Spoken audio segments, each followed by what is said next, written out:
Jambo moja kwa niaba ya baraza la vijana. Baraza la vijana wa Chadema tumesema kwenye matukio haya waathirika wa uchaguzi namba moja ni Bavicha, ni baraza la vijana, ni vijana wa nchi hii. Kwenye matukio haya ya utekaji waathirika namba moja ni baraza la vijana, ni Bavicha, ni vijana wa Kitanzania.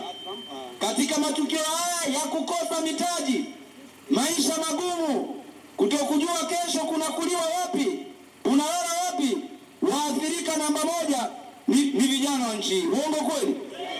Sasa tunasema kama hakuna mabadiliko ya sheria za uchaguzi, vijana wa Chadema tutaongoza mapambano ya kuzuia uchaguzi nchi nzima.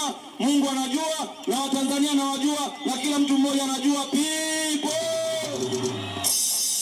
Kusema hivyo, nimeona nisipandisha itifaki bila kuzungumza kauli ya vijana, na nimeizungumza kivijana.